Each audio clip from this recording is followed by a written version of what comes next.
जय हिंद दोस्तों। तो आज हम लोग मिडावल इंडिया का बहुत इंपॉर्टेंट टॉपिक करने वाले हैं। शेरशाह सूरी का प्रशासनिक सुधार के बारे में हम लोग देखने वाले हैं। शेरशाह सूरी ने क्या क्या बदलाव किया, क्या क्या चेंजेस किया और उसका क्या प्रभाव पड़ा, वो किस प्रकार का शासक था। तो मोटा मोटी शेरशाह सूरी के बारे में आज को हम लोग का पूरा ये डिस्कशन रहने वाला है। बहुत लंबा डिस्कशन ये रहने वाला है क्योंकि 9 पेज आप लोग को समझना है। 9 पेज में पूरा का पूरा शेरशाह सूरी का प्रशासन के ऊपर हम लोग बात किए हुए हैं, जो कि आपको लास्ट तक काम देगा। ठीक है, तो शुरू से लास्ट तक बिना स्किप के वीडियो पे बने रहना है, तभी मजा आएगा। बीच में स्किप कर करके देखने में मजा नहीं आएगा। तो शेरशाह सूरी का प्रशासन के बारे में बात करते हैं।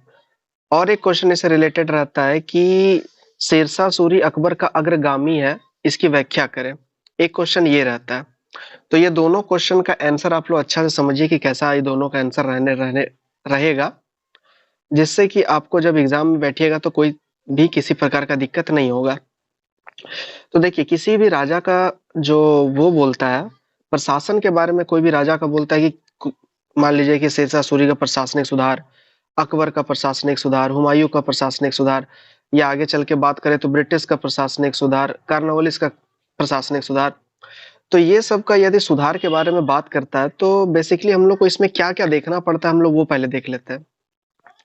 प्रशासनिक सुधार में क्या क्या आता है। आप क्या कीजिए, वीडियो को आधा मिनट के लिए पॉज कीजिए और आधा मिनट पॉज करने के बाद ये सोचिए कि एक राजा किस किस जगह पे वो सुधार कर सकता है, जिसके कारण कि आगे चल के उसको जाना जा सकता है। वीडियो को पॉज करके सोचना है। ठीक है, सोच लिए होंगे। अब देखते हैं हम लोग कि क्या क्या हो सकता है। देखिए, सबसे पहले तो वो कोई भी राजा होगा तो वो केंद्र प्रशासन में ध्यान देगा कि उसका जो है सरकार कैसा चल रहा है। सेंट्रल सेंट्रल सरकार जिसको कि बोल सकते हैं, वो कैसा है। दूसरा नंबर, राजा क्या करेगा, राजा अपना सैन्य व्यवस्था को ठीक ठाक करने का प्रयास करेगा। राजा क्या करेगा, सैन्य व्यवस्था। क्योंकि आपको पता होगा पिछला क्लास में हुमायूं के बारे में बता रहे थे, तो हुमायूं के बारे में हम बताए थे, जो कि एक विद्वान है, उसके द्वारा ये कहा गया है कि उस समय एक ऐसा समय था जिसमें कि तलवार के दम पे जो है सत्ता अधिकार किया जाता था, तलवार के दम पे। तो जाहिर सी बात है कि सैन्य को भी सुदृढ़ीकरण करके रखना पड़ेगा। तीसरा नंबर आता है राजस्व सुधार। राजस्व सुधार में वो क्या क्या करेगा। राजस्व सुधार में क्या क्या करेगा, राजस्व में भी दो आ जाएगा। एक आ जाएगा भूमि सुधार आ जाएगा, और एक तरफ आ जाएगा मुद्रा का सुधार आ जाएगा। तो ये सब में क्या क्या सुधार किया। उसके बाद आगे चलते हैं तो हम लोग को स्थापत्य कला देखने को मिलेगा कि एक राजा जो है स्थापत्य कला मतलब कि भवन निर्माण या फिर किस तरह का वो जो है अपना कारीगरी करवाया, एक राजा वो कर सकता है। और देख सकते हैं कि राजा अपने जनता के लिए क्या क्या कर रहा है, मतलब कि अपने साम्राज्य को लोक कल्याणकारी राज्य बनाने के लिए वो क्या क्या कर रहा है। एक तो वो बात हो गया। उसके बाद हम लोग प्रांतीय सुधार देखते हैं, अंतिम में प्रांतीय सुधार देखते हैं कि जो स्टेट लेवल पे वहां पे ही किस तरह का प्रशासन कर रहा है। उसके बाद हम लोग धार्मिक सुधार भी देख लेंगे थोड़ा सा। तो इतना तरह का सुधार जो है एक राजा कर सकता है, और भी कई तरह का सुधार है, लेकिन इसी के अंडर सब तरह का सुधार आप लोग को देखने को मिल जाएगा। क्या वो बोले, इसी में सब तरह का सुधार आपको देखने को मिल जाएगा। और हम लोग का यही विषय है आज का, यही चर्चा रहने वाला है कि ये सब सुधार शेरशाह सूरी ने कैसे किया, क्या क्या सुधार किया। तो सुधार को डायरेक्ट लिखने से पहले कि थोड़ा सा भूमिका आप लोग को थोड़ा ऐड करना होगा। तो भूमिका में देखिए क्या होगा, यहाँ से यहाँ तक ये भूमिका का सेक्शन है, ये वाला भूमिका है। तो भूमिका में देखिए क्या लिखे है। मध्यकालीन भारत के इतिहास में शेरशाह का काल को महान उपलब्धियों का काल माना जाता है। वह एक महान सुधारक था। अच्छा, शेरशाह के बारे में आप लोग को कुछ पता, उम्मीद करते हैं कि थोड़ा मोड़ा शेरशाह के बारे में पता होगा। ठीक है, क्योंकि हम लोग शेरशाह का जीवनी विवनी नहीं पढ़ने वाले हैं, हम लोग सिर्फ शेरशाह सूरी का प्रशासन के बारे में पढ़ने वाले हैं। वो कितना, जैसे कि हुमायूं के बारे में हम लोग पढ़े, हुमायूं की ने कितना युद्ध लड़ा, कैसे युद्ध लड़ा, ये फलना चिलना, वो सब नहीं पढ़े थे। उसी प्रकार शेरशाह सूरी में भी वो सब नहीं पढ़ेंगे, क्योंकि क्वेश्चन का डिमांड ही वो चीज नहीं है। क्वेश्चन का डिमांड में सिर्फ शेरशाह सूरी का प्रशासन है, शेरशाह सूरी ने क्या क्या सुधार किए, बस उसके ऊपर फोकस करना है। और उसी के ऊपर फोकस करते करते आप देख ही सकते हैं 9 पेज उसके ऊपर फोकस कर दिए हैं। तो बहुत डिटेल से हम लोग डीपली डिस्कशन करेंगे इसके ऊपर, आपको कहीं भी कोई भी दिक्कत नहीं होगा। कहीं कोई दिक्कत होता है तो आप कमेंट सेक्शन में कमेंट कर सकते हैं, या टेलीग्राम में जुड़ के आप लोग वहां पे भी सवाल पूछ सकते हैं, ठीक है। तो शेरशाह सूरी बाबर अति हुमायूं को जो है बीच में आपको पता होगा, बीच में कन्नौज का जो युद्ध होता है 1540 वाला जो युद्ध होता है, बेलग्राम कन्नौज का युद्ध, इसके बाद हुमायूं को भगा दिया जाता है भारत से। उसके बाद सूर वंश का सत्ता स्थापित होता है, सूरी वंश का सत्ता स्थापित होता है, जो कि 1540 से लेके 55 तक रहता है, ठीक है। 1540 से 55 तक पिछला वीडियो में ये सब बता चुके हैं। तो यही समय रहता है, शेरशाह सूरी का समय यही रहता है।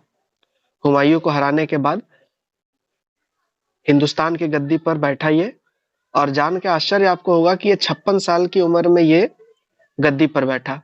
आप समझ सकते हैं कि 56 साल जब आदमी को खटिया से उठने का मन नहीं करता, उस समय ये हिंदुस्तान के बादशाह पर बैठा और भारत को बहुत हद तक ये चेंज करने का ट्राई किया 56 साल की उम्र में।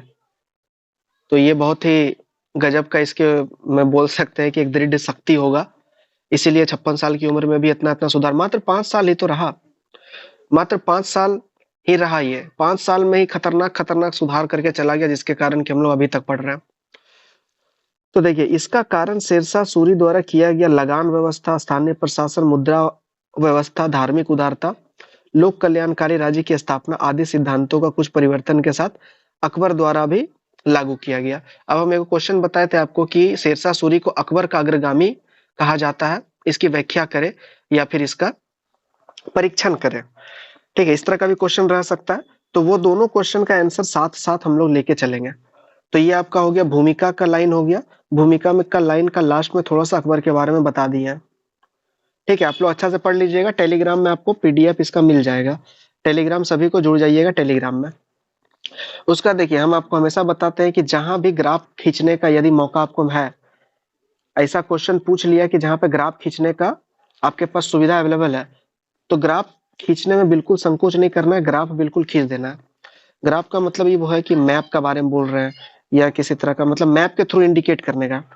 अब देखिए, यहाँ पे जो भी बंदा पढ़ेगा, जो एग्जामिनर है, वो पढ़ेगा तो एक बार में देख के समझ जाएगा कि ये कहाँ कहाँ तक इसका आंसर टच हुआ होगा, क्योंकि यहाँ पर ही हम लोग शो कर दिए हैं, यहाँ पर ही हम लोग दिखा चुके हैं कि इसका आंसर किस किस आयाम तक जा सकता है।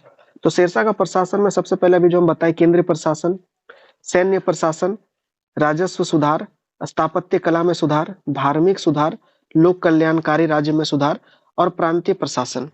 तो इतना तरह का 1 2 3 4 5 6 7 टोटल 7 तरह का सुधार हो रहा है, और 7 के अंदर में ही सब तरह का सुधार आप लोग को देखने को मिलेगा। अलग से ये नहीं करना है कि वो सड़क बनवाया, उसने सराय बनवाया, उसने कुआं खुदवाया, फलना चिलना, अलग से ये सब सुधार नहीं है। ये सब सुधार लोक कल्याणकारी राज्य के अंदर समाहित हो जाएगा। अलग से सब कुछ डिस्कस कीजिएगा तो फिर बहुत लंबा आंसर हो जाएगा, जो कि कोई काम का नहीं होगा। कम लिखो लेकिन जबरदस्त लिखो, ठीक है।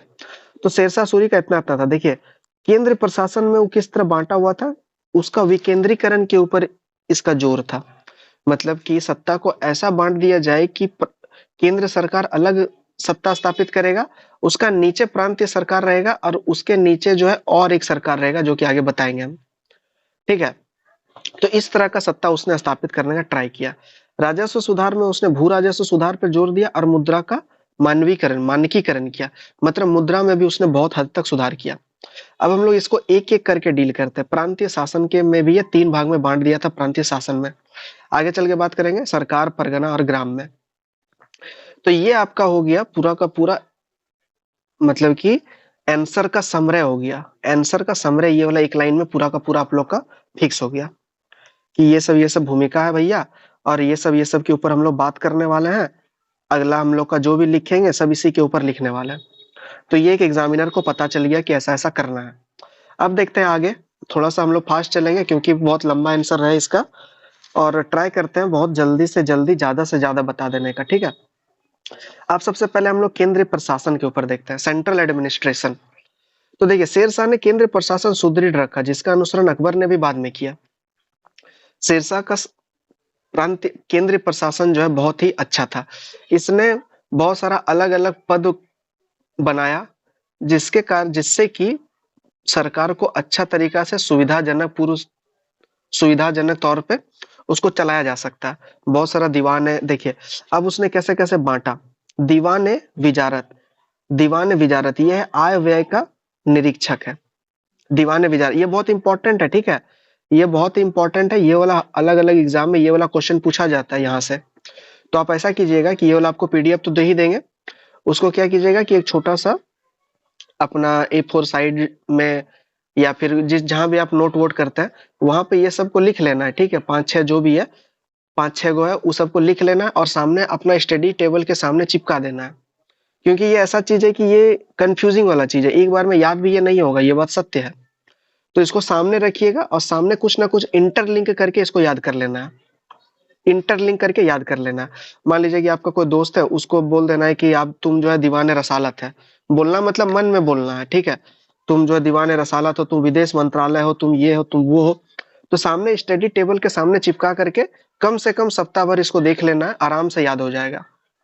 और इससे बहुत सारा ऑब्जेक्टिव क्वेश्चन पूछा जाता है, इसीलिए हम इसके ऊपर जोर दे रहे हैं।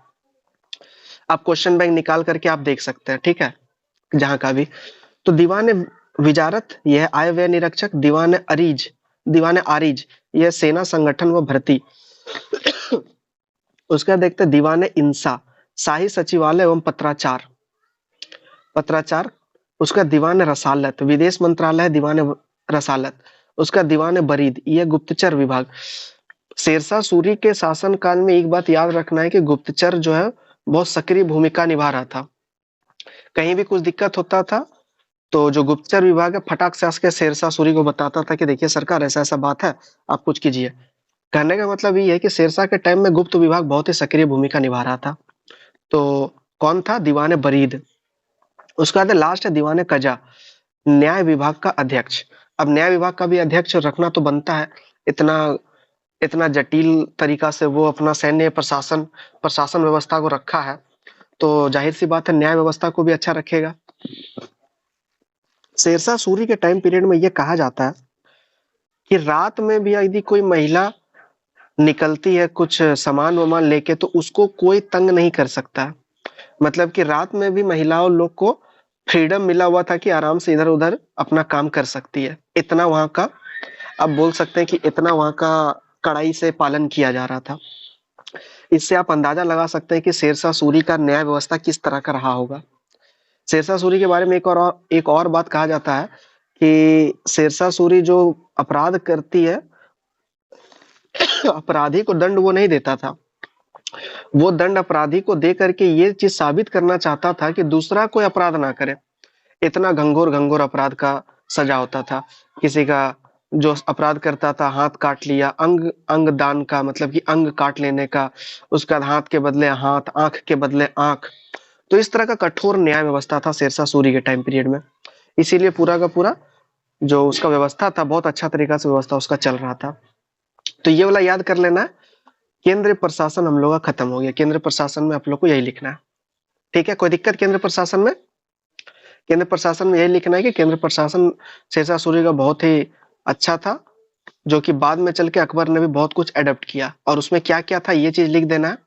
दीवाने अर्ज, दीवाने इंसा, दीवाने विजारत, दीवाने रसालत, ये सब चीज के बारे में डील कर देना है, ठीक है। एक टॉपिक खत्म। उसका देखिए सैन्य प्रशासन। हम आपको बताएं कि सैन्य उस वो दौर ऐसा चल रहा था जबकि तलवार के दम पे निर्णय होता था कि कौन गद्दी पर बैठेगा। तो सैन्य प्रशासन जाहिर सी बात है अच्छा करना होगा। सैन्य प्रशासन को सुदृढ़ करने के लिए पहले क्या देखा, पहले इसमें वो होता था, भ्रष्टाचार होता था सैन्य प्रशासन में। लेकिन शेरशाह सूरी ने सभी भ्रष्टाचार को खत्म करने का प्रयास किया। इसके लिए उसने बहुत से बदलाव किए। शेरशाह ने साम्राज्य विस्तार के लिए एक मजबूत सैन्य प्रशासन बनाया। अब देखिए पॉइंट बाय पॉइंट लिखना है हम लोग को, पॉइंट बाय पॉइंट लिखना है। स्थानीय केंद्र सेना का निर्माण, जिससे सामंतों का सैन्य शक्ति कमजोर हुआ एवं सुल्तान की उन पर निर्भरता समाप्त हो गई। ये सामंती व्यवस्था क्या है, हम आपको जब पढ़ा रहे थे हिस्ट्री ऑफ जापान, जब हम पढ़ा रहे थे तब सामंती व्यवस्था के बारे में अच्छा सा जिक्र किए हुए थे। तो यदि किसी को नहीं पता है तो वो भी वीडियो आप लोग देख सकते हैं। ओपनिंग ऑफ जापान में हम बताए हुए ये सब चीज, ठीक है। सब कुछ आपको प्लेलिस्ट में लिंक मिल जाएगा, आप एक बार चैनल में जाके प्लेलिस्ट में जाके देख सकते हैं, आपको सब कुछ मिल जाएगा।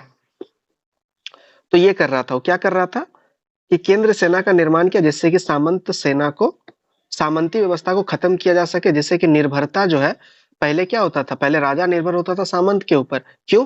क्योंकि सामंत के पास बहुत शक्ति होता था, उसके पास अपना जो है ना अपना आर्मी हुआ करता था।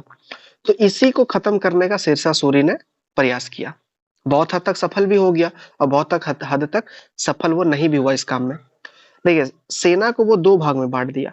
पहला भाग था शाही सेना, जो कि उसका राजधानी, अच्छा एक क्वेश्चन आप लोग के सामने रहा कि शेरशाह सूरी का राजधानी कहाँ पे था। चलिए एक क्वेश्चन आप लोग को बताना है, शेरशाह सूरी का राजधानी कहाँ था।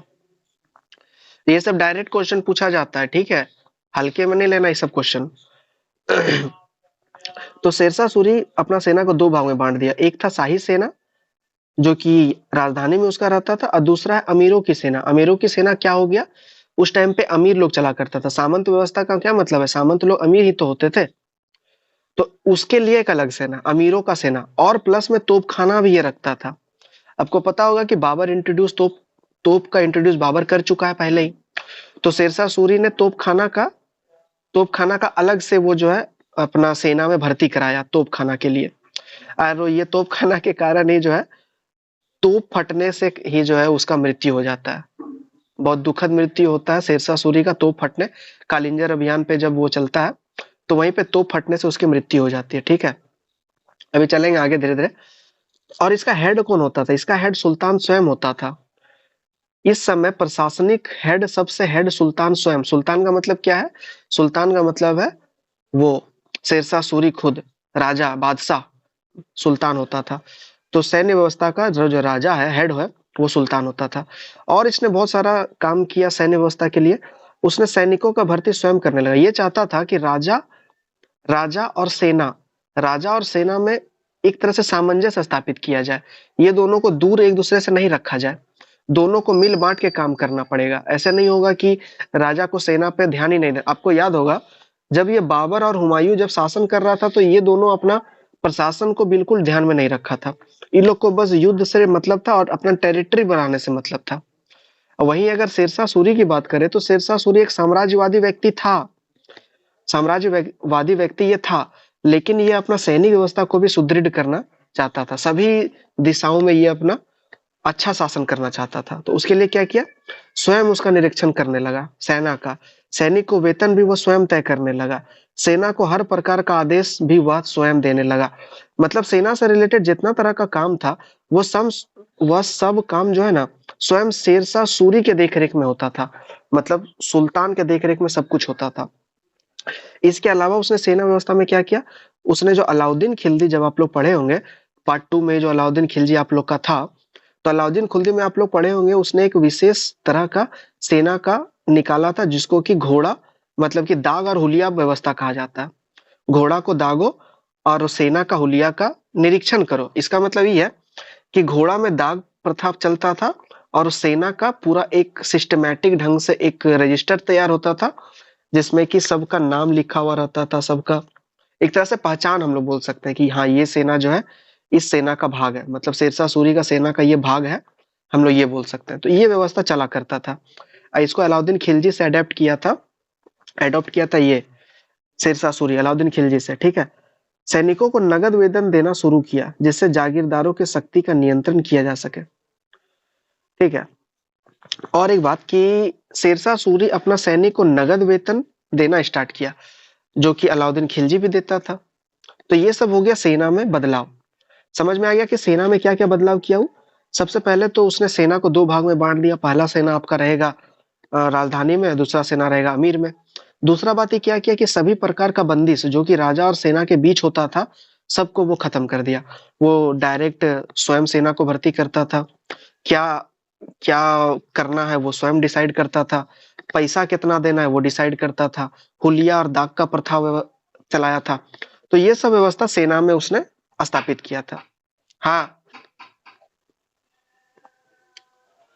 बीच में कोई कोई आ जाता है, दिक्कत हो जाता है, ठीक है। अब देखिए सैन्य व्यवस्था समझ में आ गया सबको कि सैन्य व्यवस्था में उसने क्या क्या सुधार किया। कहीं भी कोई दिक्कत होता है तो कमेंट कर सकते हैं, कोई दिक्कत वाली बात नहीं है। बात बाकी तो देखा जाएगा। उसका देखिए राजस्व सुधार में क्या क्या किया, हम लोग दो पढ़ चुके हैं। केंद्रीय व्यवस्था में उसने क्या क्या किया, सैन्य व्यवस्था में उसने क्या क्या किया। अब देख रहे राजस्व सुधार में उसने क्या किया। राजस्व सुधार में दो भाग होगा, पता ही है। सबसे पहला आएगा भू राजस्व व्यवस्था। भू राजस्व व्यवस्था में उसने बहुत सारा सुधार किया। जैसे कि भारत के इतिहास में राजस्व सुधार की दृष्टि से शेरशाह का नाम उल्लेखनीय है। उस समय तक राजस्व व्यवस्था में काफी दोष था। इनको दूर करने के लिए शेरशाह ने बहुत से नए नए कदम उठाए। उस समय जो है भू राजस्व व्यवस्था में दोष था, ठीक है, उसको सुधार करने के लिए बहुत से नए नए, मतलब कि नाप नहीं हो पा रहा था अच्छा तरीका से, और फिर किसको कितना दिया जाए भू राजस्व व्यवस्था में, कैसा कर रखा जाए, ये सब किसी को पता होता नहीं था। तो इसके लिए शेरशाह सूरी ने एक विशेष कदम उठाया, एक नपाई का स्टार्ट किया जिसको कि सिकंदरी गज कहा जाता है। सिकंदरी गज के तहत जो है इसने अपना भूमि को नपवाई स्टार्ट करवाया। नपाई कार्रवाई और समस्त,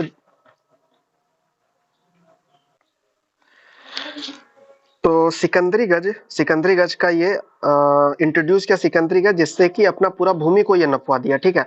सिकंदरी गज के बारे में आप लोगों को थोड़ा सा पढ़ना है, सिकंदरी गज, ठीक है। सिकंदरी गज ये बहुत इंपॉर्टेंट टॉपिक है, सिकंदरी गज। अभी इसके बारे में डिटेल से बताने लगे तो हो गया, कहानी खत्म हो जाएगा। अभी ऑलरेडी 20 मिनट हो चुका है, आप लोग बोर भी हो जाइएगा। तो आगे चलते हैं। उसने सरकार का भाग भी निश्चित किया। डॉक्टर कानूनगो के अनुसार 1/4 उसका होता था, और डॉक्टर त्रिपाठी के अनुसार 1/3। मतलब कि उसका जो भू राजस्व व्यवस्था था, किसी के अनुसार 1/4 था, किसी के अनुसार 1/3 था, लेकिन आपको 1/3 लेके चलना है, ठीक है। वैसे दोनों आप लोग लिख दीजिएगा एग्जाम में, दोनों लिख देना है, 1/4 और 1/3, क्योंकि विभिन्न विभिन्न इतिहासकार सब जो है अलग अलग व्याख्या करते हैं। तो इसमें परेशान बेचारा स्टूडेंट कि यार ये अलग बोल दिया, वो अलग बोल दिया, हम लोग किसको लेके चले। तो हम लोग दोनों को लेके चलेंगे, दोनों को लिख देना है, ठीक है। कौन कौन क्या बोला था वो खाली याद रखना। कानूनगो 1/4 और प्रोफेसर सरन त्रिपाठी 1/3। कानूनगो बहुत इंपॉर्टेंट है, मिडावल इंडिया का कानूनगो बहुत इंपॉर्टेंट विद्वान, बहुत इंपॉर्टेंट इतिहासकार रह चुका है। किसान को नगद या अनाज दोनों में कर अदा की सुविधा दिया गया, ये बहुत इंपॉर्टेंट है, ये थोड़ा कॉन्सेप्टुअल है। कि देखिए किसान जो है ना, किसान मान लीजिए कि किसान उपजाता है, एक ऐसा एक ऐसा अनाज है जो कि बहुत जल्दी खराब हो जाता है, एक ऐसा अनाज उपजाया जो कि जल्दी खराब नहीं हुआ, मतलब कि साल भर लगभग चलता था। तो ये जो साल भर मतलब जो लंबा चलने वाला जो अनाज है, इसके इसमें जो है वो सीधा यही ले लेता था, सीधा अनाज लेता था। लेकिन जो चीज खराब होने वाला है, इसमें वो कर के रूप में पैसा लिया करता था। तो वही यहाँ पे बोला गया कि जो खराब अनाज को जो दोनों रूप में अदा किया जाता था, नगद और अनाज दोनों रूप में। शेरशाह की एक बड़ी विशेषता पट्टा और कबूलियत का था। पट्टा कबूलियत क्या होता है? पट्टा मतलब ये होता है कि किसान को जो है इतना भूमि पर जो है अथी दे दिया गया। पट्टा एक तरह से बोल सकते हैं क्या कि वो नहीं होता है, एक एग्रीमेंट साइन करवा देता है, एग्रीमेंट में ये लिखा हुआ रहता है क्या कि तुम जो है इतना भूमि पे खेती करेगा और बदले में जितना भी रेवेन्यू होगा उसको हमको दे देगा। तो यही एक तरह से पट्टा और कबूलियत था। पट्टा किसानों का अधिकार पत्र होता था तथा कबूलियत में यह स्पष्ट होता था कि किसानों के द्वारा राज्य को कितना राशि दिया जाएगा। ये चीज था पट्टा। उसके बाद और राजस्व व्यवस्था में क्या है, किसानों की भूमि उपजाऊ बनाने के लिए तकाबी ऋण का प्रयोग किया गया। तकाबी ऋण का क्या मतलब होता है? तकाबी ऋण का मतलब ये होता है कि आपको एडवांस में पैसा दे दिया जाता था, एडवांस में पैसा दे दिया जाता था, जिससे कि आप अपना जो है मस्त से खेती करो, मस्त से अनाज उपजाओ, और जब पैसा हो जाए तो उसको धीरे धीरे करके सरकार को दे दो। तो ये वाला व्यवस्था भी शेरशाह सूरी ने इंट्रोड्यूस किया था। इसके अलावा बहुत सारा टैक्स, अलग टैक्स था, जो कि था वाणिज्य टैक्स, जजिया कर, खम्स कर, उपहार कर, नमक कर। इस सब के बारे में अलग से आप लोग थोड़ा मोड़ा लिख सकते हैं कि क्या क्या था। जैसे जजिया, खम्स, उपहार, इस सब के बारे में बता चुके हैं क्या क्या था, बहुत पहले ही बताए हुए, ठीक है। जीता हुआ धन पे, जीता हुआ जो पैसा, जीता हुआ धन पे जो लगता था टैक्स, उसके बाद गैर मुस्लिमों से लिया जाने वाला टैक्स, नमक के ऊपर टैक्स, व्यापार के ऊपर टैक्स। तो ये सब अलग अलग तरह का टैक्स था। तो शेरशाह के उपयुक्त व्यवस्था से बड़े लाभ हुए। इसे शेरशाह की रकम को निश्चित कर दिया गया। अब इतना तरह से हुआ तो शेरशाह सूरी का रकम निश्चित हो जाएगा कि नहीं हो जाएगा? भले थोड़ा सा इधर उधर होगा, लेकिन लगभग लगभग शेरशाह को पता अब चल जाएगा कि हमको साल भर में कितना रुपया हमारे पास आएगा, ठीक है। आपको याद होगा कर्नवाली जो अस्थाई बंदोबस्त लेके आता है, अस्थाई बंदोबस्त का भी यही पर्पस होता है कि कम से कम सरकार को ये पता चल जाए कि हम लोग को साल भर में कितना रुपया हम लोग को मिलता है। अब इसका दोष देखते हैं क्या क्या है। दोष सबसे पहला ये है कि घूसखोरों को पूरी तरह से खत्म नहीं कर सका। दूसरा, जागीरदार पूरी तरह समाप्त नहीं हुआ। तीसरा, उसने सिंचाई की ओर विशेष ध्यान नहीं दिया। ये इंपॉर्टेंट इसका दोष में से एक है कि शेरशाह सूरी ने भू राजस्व व्यवस्था बहुत कुछ कर तो दिया, सिंचाई में भी बहुत कुछ कर अथे, किसानों के लिए भी बहुत कुछ कर दिया, लेकिन सिंचाई का जो है व्यवस्था वो उपलब्ध वो नहीं करा पाया। उसका देखिए किसानों के ऊपर अब भी टैक्स का भार था। तो ये सब उसका दोष बोल सकते हैं, ठीक है। अभी तक आप लोग वीडियो कैसा लगा अभी तक? आप लोग जरूर एक बार कमेंट फीडबैक एक बार जरूर दिया कीजिए कि फीडबैक देके कैसा वीडियो लगा नहीं लगा। ये हम लोग कॉपी के ऊपर कर रहे हैं, इसी में करना चाहिए या बोर्ड के ऊपर करना चाहिए, आप लोग कम से कम एक बार पूरा वीडियो देख के फीडबैक दिया करो, ठीक है। उसका देखिए मुद्रा सुधार, हम बोले आपको राजस्व सुधार में दो होगा, एक होगा आपका जाके भू राजस्व सुधार, एक होगा मुद्रा सुधार। मुद्रा सुधार में भी बहुत तगड़ा ये रिफॉर्म लेके आ गया। शेरशाह ने मुद्रा व्यवस्था अत्यंत विकसित की। इसने अपने समय का दोष को देखा और उसके ऊपर काम किया। देखिए दोष क्या था, दोष ये था कि सोना का जो है ना धीरे धीरे कमी होने लगा था, सोने की कमी थी। और दूसरा ये कि सोना और धातु का अनुपात सही तरीका से मिक्स करके रुपया नहीं बनाया जा रहा था। तो इसने क्या किया, इसने क्या एक नया सिक्का इंट्रोड्यूस किया। उसने पुराने सिक्के की जगह चांदी का सिक्का जो कि 180 ग्रेन का था और तांबे का दाम 322 ग्रेन चलाया। सोने का सिक्का को असरफिया कहा जाता है, ये बात आपको याद रखना है। ये वाला ऑब्जेक्टिव क्वेश्चन भी ये वाला बहुत बार पूछ चुका है। असरफी ये क्या होता था, ये होता था शेरशाह सूरी के समय सोने का सिक्का को कहा जाता था अरसफी, ठीक है। ये याद रखना कितना 167 ग्रेन का ये होता था। तो इसी को बीए स्मिथ जो है, ये जो 180 ग्रेन का जो चांदी का सिक्का वो चलाया था, उसी को बीए स्मिथ बोलते हैं क्या कि ये आधुनिक काल का जो है, आधुनिक काल से प्रेरणा इसी से लिया है। शेरशाह सूरी का जो सिक्का है, इसने पहले बार रुपया का अथी किया था, इंट्रोड्यूस किया था, ठीक है। और तभी से हम लोग उसको लेके चल रहे हैं, नया नया रिफॉर्म होते चल रहा। लेकिन लेकिन मुद्रा के मामले में शेरशाह सूरी एक टर्निंग पॉइंट हिस्ट्री में रहा है, ठीक है। उसने सोने के सिक्के पर 3 भाषाओं के नाम गुदवाए, अरबी, फारसी और हिंदी। ये भी इंपॉर्टेंट है, ये भी याद रखना। तो हम लोग का हो गया, राजस्व व्यवस्था भी खत्म हो गया। हम लोग क्या क्या देखे, हम लोग एक देखे सबसे पहले तो सेंट्रल एडमिनिस्ट्रेशन देखे, उसका सैन्य व्यवस्था देखे, उसके बाद राजस्व व्यवस्था देखे। राजस्व व्यवस्था में दो देखे, एक था आपका जाके भू राजस्व व्यवस्था, दूसरा है मुद्रा व्यवस्था। एक बार बीच बीच में इसी तरह करके रिकैप कर लेना है, ठीक है। पूरा का पूरा रिकैप तो हम नहीं करवा सकेंगे, आप लोग वीडियो को रोक करके बीच बीच में रिकैप कर लेना। धार्मिक व्यवस्था, धार्मिक व्यवस्था के बारे में आप देखते हैं कि शेरशाह सूरी का धार्मिक कैसा था। तो इसमें अलग अलग विचारधारा, अलग अलग इतिहासकार, अलग अलग विद्वान का अलग अलग मत है कि कोई कहता है कि वो एकदम कट्टर मुसलमान था, कोई कहता है कि नहीं वो धार्मिक सहिष्णुता वाला व्यक्ति था। तो उसको हम लोग देखते हैं। डॉक्टर कानूनगो के अनुसार उसने धार्मिक सहनशीलता की नीति अपनाई थी। धार्मिक सहनशीलता की नीति अपनाने का मतलब ये है कि वो सभी धर्म को प्रायोरिटी देता था, हिंदू हो, मुस्लिम हो या जो भी हो, तो वो सबको साथ ले दे के चलने का बात करता था शेरशाह सूरी। उसने योग्यता के आधार पर हिंदू और मुसलमानों को सेना में दूसरे विभागों में नौकर रखा। इसके विपरीत प्रोफेसर शर्मा का मत है कि उसने यात्रा कर, जजिया कर, ये सबको तो बंद नहीं किया। तो इसका कैसे हम लोग अनुमान लगा सकते हैं कि शेरशाह सूरी जो है हिंदू को भी पक्षधर था। और अगर बात करें तो उसने हिंदू का मंदिर भी तोड़ा था जोधपुर में। तो ये सब बात से हम लोग कैसे कह सकते हैं कि हिंदू को वो समर्थन करता था। तो ये दूसरा मत है, ठीक है। हम लोग को मत में नहीं पढ़ना है, हम लोग को ये मत में बिल्कुल नहीं पढ़ना है कि शेरशाह सूरी जो है मुसलमान को प्रायोरिटी देता था या हिंदू को प्रायोरिटी देता था। अपन लोग को कोई लेना देना इस सब चीज से नहीं है, ठीक है। बस मन में आप लोग थोड़ा सा लेके चलिए कि हाँ ये कैसा बंदा, तो बस उतने जानना है। अब उसको लेकर अभी यदि मतभेद कर लिया जाए तो बस हो गया, कहानी खत्म। इतिहास हम लोग इसीलिए पढ़ते हैं क्योंकि पहले का जो गलती है उसको दोहराया ना जाए। सबसे बड़ा मोटो इतिहास पढ़ने का यही है कि इतिहास में जो भी राजा महाराजा, महिला या फिर जो भी गलती कोई भी कर रहा है उसको हम लोग पढ़े, वो वाला गलती को समझे और फिर वो गलती को ना दोहराए, इसीलिए इतिहास पढ़ते हैं। उसका देखिए doctor professor Saran, P Saran के अनुसार उसने धार्मिक दृष्टि से अहस्तक्षेप की नीति अपनाई। मतलब कि अच्छा नीति अपनाए, अहस्तक्षेप मतलब हिंदू मुस्लिम ये सब को वो नहीं माना। और श्रीवास्तव भी उनकी नीति का धार्मिक तटस्थता की नीति को अपनाया। श्रीवास्तव जी बोलते हैं, आशीर्वादी लाल श्रीवास्तव इनका नाम है, ठीक है। तो इन्हीं का कथन को हम लोग लेके चलेंगे। क्यों, इसका क्या कथन है कि शेरशाह सूरी ने धार्मिक तटस्थता की नीति अपनाई। मतलब कि जो गलत करता था उसको गलत बोलता था, जो सही करता था उसको सही बोलता था, किसी के एक पक्ष में रह के वो अपना फैसला नहीं सुनाता था। ये बात आपको ध्यान रखना। तो धार्मिक नीति भी खत्म हो गया, हम लोग 5 को कर चुके हैं, धार्मिक नीति भी खत्म। यहाँ तक कहीं कोई दिक्कत नहीं होना चाहिए आप लोग को। यदि कोई दिक्कत है तो वीडियो को आप लोग 2 बार देख लीजिए, थोड़ा लंबा वीडियो ही रहता है कोई बात नहीं, लेकिन एक बार देखने के बाद आप लोग का पूरा क्रिस्टल क्लियर हो जाएगा। आपको मतलब कि सब वीडियो देखने का जरूरत नहीं है, अलग अलग वीडियो यूट्यूब में पड़ा हुआ है, ठीक है। सब वीडियो देखने का जरूरत नहीं है, एक वीडियो देखिए 40-50 मिनट का, एक वीडियो, कहानी खत्म। और यहाँ आपको पीडीएफ भी मिल जाएगा, नीचे आपको टेलीग्राम का लिंक मिल जाएगा, टेलीग्राम में जाके टेलीग्राम में ज्वाइन हो जाना है और वहां से आपको इसका पीडीएफ भी मिल जाएगा। तो सब कुछ एक ही बार में, कहानी खत्म।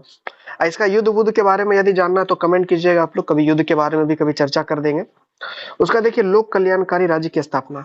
लोक कल्याणकारी राज्य का क्या मतलब होता है, मतलब कि एक ऐसा राज्य जिसमें कि जनता खुश हो, सीधा सीधी मतलब यही समझना है, एक ऐसा राज्य जिसमें कि जनता खुश हो, जनता को किसी प्रकार का कोई दिक्कत ना हो। इसके लिए शेरशाह ने क्या किया, इसके लिए शेरशाह ने सबसे पहले तो सड़क का निर्माण करवाया, बहुत सारा सड़क निर्माण कराया, और एक सड़क ग्रैंड ट्रंक रोड जो कि अशोक के शासनकाल से चला आ रहा था उसका मरम्मत कराया, ग्रैंड ट्रंक रोड का मरम्मत कराया। और क्या किया, और इसने जगह जगह पे जो है सराय का निर्माण कराया। सराय का निर्माण, सराय क्या होता था कि जो यात्री लोग जो इधर उधर जाते थे, दूर सफर करते थे तो वो थक जाते थे, तो उनको ठहरने का एक व्यवस्था किया गया जिसको कि बोला गया सराय, उसी को सराय बोला गया। एक एक मतलब कि यात्री का वास करने वाला, यात्रियों के लिए सराय का निर्माण कराया। सड़कों के किनारे फलदार वृक्ष लगाए, चौकियां का निर्माण कराया, कुआं खुदवाया, सैनिक अस्पताल, अनेक अस्पताल, वृद्धाश्रम का निर्माण कराया। तो ये सब हो गया लोक कल्याणकारी राज्य में। अब इसको एक अलग अलग टॉपिक आप लोग नहीं बना दीजिएगा कि सड़क का निर्माण ये किया वो किया फलना चिलना, एक ही टॉपिक में ये पूरा का पूरा समाहित हो गया। ठीक है, यही बोलना हम चाह रहे थे स्टार्टिंग में ही कि इसके अंदर आप लोग यदि पूरा का पूरा ये वीडियो अभी देख लीजिएगा तो आपको कहीं भी कोई पॉइंट आपको छूटा हुआ नहीं दिखेगा। ठीक है, उसका देखिए प्रांतीय प्रशासन। प्रांतीय प्रशासन में क्या किया था, प्रांतीय को कैसे वो बांटा था, प्रांतीय को वो 3 भाग में वो बांट दिया था, प्रांत को वो 3 भाग में बांट दिया था। पहला होता था सरकार, पहला सरकार, दूसरा होता था परगना, परगना, और तीसरा होता था ग्राम, ग्राम। ठीक है, सरकार, परगना, ग्राम। सरकार होता था प्रांतीय का सबसे बड़ा इकाई होता था, सबसे बड़ा इकाई, उसके बाद उससे छोटा इकाई परगना, और उससे छोटा इकाई होता था ग्राम। ठीक है, अब ये तीनों को हम लोग एक एक करके डिस्कस करते हैं क्योंकि इससे बहुत इंपॉर्टेंट ये है, इससे बहुत बार क्वेश्चन पूछा जाता है और यह समझने वाला बात है।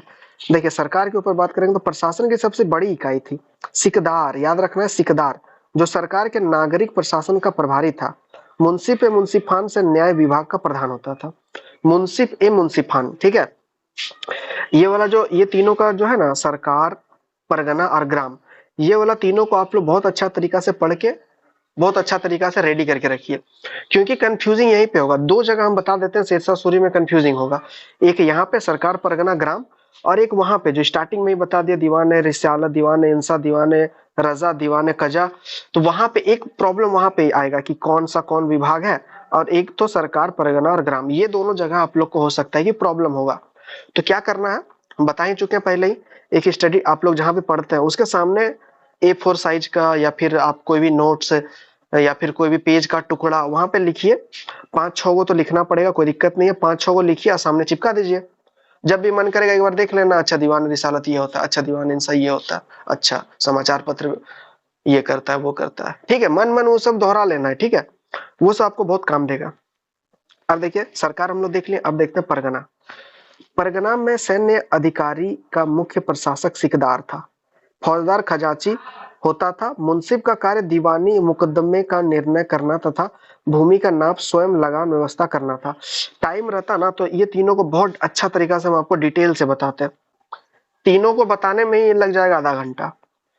ठीक है, तीनों का प्रशासन, तीनों में किस तरह का प्रशासन था वो को उसको बताने में बहुत अच्छा खासा टाइम लग जाएगा। जैसे कि हम लोग पंचायत राज व्यवस्था हम लोग पढ़ते हैं ना, क्या है पंचायत राज व्यवस्था, एक बार में समझ में आएगा बताइए, अच्छा से यदि नहीं पढ़ा जाए तो आएगा पंचायत राज समझ में।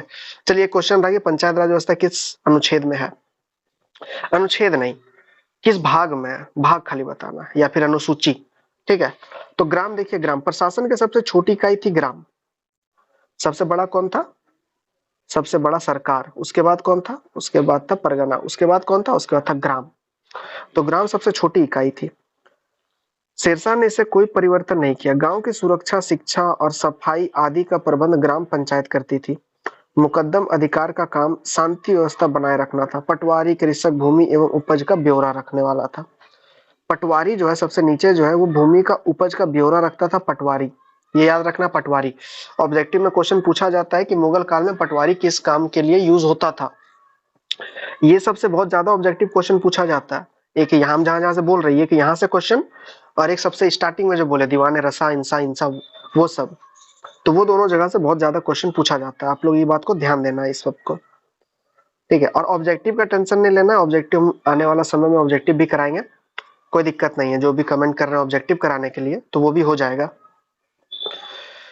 आप लोग को सबसे पहले तो फीडबैक देना है यार। आप लोग फीडबैक कम से कम दिया करो कि कैसा वीडियो रह रहा है, आप लोग को समझ के मुताबिक चल रहा है कि नहीं चल रहा है, या फिर हमसे बक बक बक बक बक बक बक बक लेक्चर देते रहते हैं, ठीक है। वो सबको ध्यान में रखना है। फीडबैक लाइक या डिसलाइक करके बता देना है कि कैसा रहा नहीं रहा। उसका देखिए स्थापत्य कला। अब देखते हैं कि शेरशाह सूरी ने क्या क्या बनाया, क्या क्या बनवाया। तो सबसे पहले देखते हैं, झेलम नदी के किनारे रोहतासगढ़ का किला बनाया। उसके बाद दिल्ली पर पुराने किला का मस्जिद बनाया। सासाराम में खुद का मकबरा बनाया उसने, जो कि सर्वश्रेष्ठ कृति है सासाराम का। सासाराम कहाँ, बिहार, निर्धम बनवाया। तो यह मकबरा शेरशाह के व्यक्तित्व का, चरित्र का सजीव चित्रण है, निर्धम। तो ये सब काम जो है शेरशाह सूरी के द्वारा कराया गया। स्थापत्य कला में ये सब काम कराया गया। क्या क्या, झेलम नदी के किनारे रोहतासगढ़ बनवाया, वो अपना ही मकबरा बनाया, दिल्ली में पुराना किला बनवाया। तो ये सब काम उसने किया, और साथ साथ सड़क वड़क भी बनवाया। तो ये सब भी स्थापत्य कला में हम लोग, नहीं स्थापत्य कला में सड़क को नहीं जोड़िएगा, ठीक है। स्थापत्य कला में खाली भवन, इमारत, मंजिल ये सब रहेगा, सड़क अलग सीन है, सड़क अलग से हम लोग कर चुके हैं। तो ये हमको लगा क्या नहीं हो पाएगा 40 मिनट में, इसीलिए थोड़ा फास्ट से हम लोग चल रहे थे। लेकिन देखते हैं 40 मिनट में हो गया, कोई दिक्कत नहीं है बस। अब देखिए निष्कर्ष, निष्कर्ष बहुत इंपॉर्टेंट है, ठीक है। निष्कर्ष हर हर क्वेश्चन का आपको निष्कर्ष लिखना जरूरी है। जो क्वेश्चन का निष्कर्ष का डिमांड है, मतलब कि देखिए निष्कर्ष में क्या लिखा है।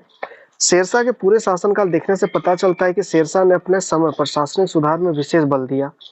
उसका उद्देश्य साम्राज्यवादी के साथ सुधार को भी लेकर चलना था।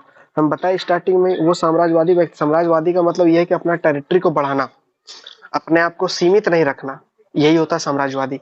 अपने आप को सीमित नहीं रखना, अपने आप को बढ़ाते रहना हर क्षेत्र में। तो साम्राज्यवादी व्यक्ति तो ये था, और साथ में ये सुधार भी करना चाहता था सभी जगह पे। यही इसका विपरीत हम लोग हुमायूं बाबर के बारे में देखें, तो हुमायूं बाबर लोग क्या था, साम्राज्यवादी व्यक्ति था, लेकिन वो सुधार नहीं किया वो लोग।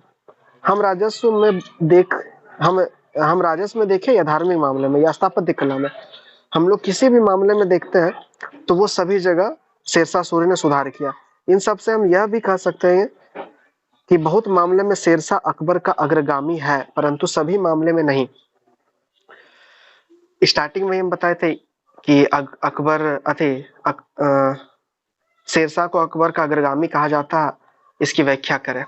तो लास्ट में देखिए हम लोग इसका निष्कर्ष में ये चीज लिख दी है कि देखिए ऐसा है कि शेरशाह का अग्रगामी अति शेरशाह अकबर का अग्रगामी तो है, लेकिन बहुत मामले में वो अग्रगामी इसका नहीं है। क्यों?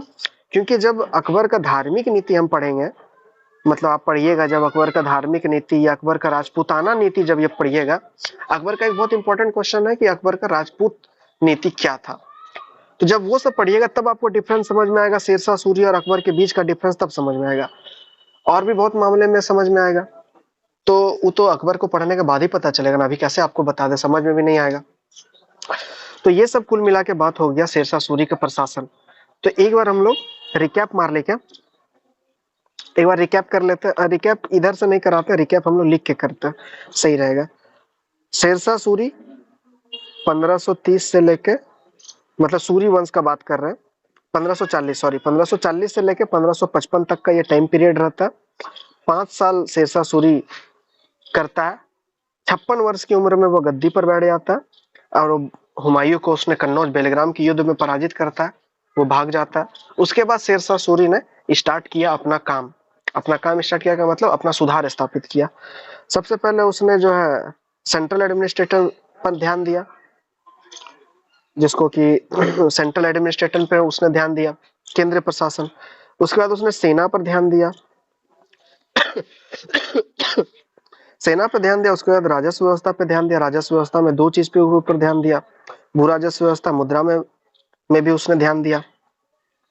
उसके बाद हम लोग देखें, उसके बाद हम लोग देखते हैं प्रांतीय व्यवस्था में भी उसने काम किया। उसके बाद हम लोग देखते हैं कि लोक कल्याणकारी राज में उसने काम किया। उसके बाद हम लोग देखते हैं कि बहुत सारा अलग अलग चीज का निर्माण कराया, जिसके निर्माण तो इसी में आ जाएगा। तो ये सब मोटा मोटी तौर पे इतना तरह का हम लोग बोल सकते हैं उसने शासन किया। शासन करते करते जो है अपना सुधार स्थापित किया, अपना सुधार किया। ठीक है, सब एकदम डिटेल से पॉइंट बाय पॉइंट हम लोग डील कर चुके हैं। आप लोग बस ईयरफोन लगा के बस इसको इतना इतना कुछ यदि सुन लेते हैं तब फिर पूरा का पूरा कहानी खत्म हो जाएगा। बाद बाकी तो देखा जाएगा, कोई दिक्कत नहीं है। कहीं अगर फंसते हैं तो आप लोग को बहुत कुछ याद अपने आप आते रहेगा जहां भी फंसिएगा ना। जैसे कि यहाँ पे हम थोड़ा सा फंस गए, ठीक है, तो इसमें यदि हम थोड़ा सा और अपना माइंड में बल लगाएंगे तो याद आ जाएगा, क्योंकि उस तरह से हम बताए हुए हैं, उस तरह से किए हुए हैं कि हाँ हो जाएगा, कोई दिक्कत नहीं है। बस शांत दिमाग से जब भी एग्जाम में बैठो एकदम शांत दिमाग से सोचना है कि क्या क्या हम लोग पढ़ चुके हैं। ठीक है, सिर्फ ये वाला वीडियो से ही ज्ञान नहीं लेना है, आप अपना किताब भी देखिए, आप अपना गैस पेपर देखिए, आपको जहां से भी ज्ञान आपको मिल रहा है वहां से ले लीजिए। उसका जब आप एग्जाम में बैठोगे तो एग्जाम में बिल्कुल भी ये अंदाजा नहीं लगेगा कि अरे यार ये सब क्वेश्चन पूछ लिया, ये सब तो फालतू क्वेश्चन है। ठीक है, अभी देखिए 9 पेज हम लोग पढ़ लिए। 9 पेज, 9 पेज में कितनों कम से कम यदि आप लिखते हैं ना तो 5 पेज अवश्य लिखिएगा, 5 पेज अवश्य लिख दीजिएगा। ठीक है, तो उम्मीद करते हैं आज का पूरा माजरा समझ में आ गया होगा। अब मिलते हैं कल को, कल देख लेते हैं अकबर करेंगे या फिर कुछ और करेंगे, कोई दिक्कत वाली बात नहीं है। बात बाकी तो देखा जाएगा, कोई दिक्कत नहीं है। ठीक है, मिलते हैं कल को। जय हिंद।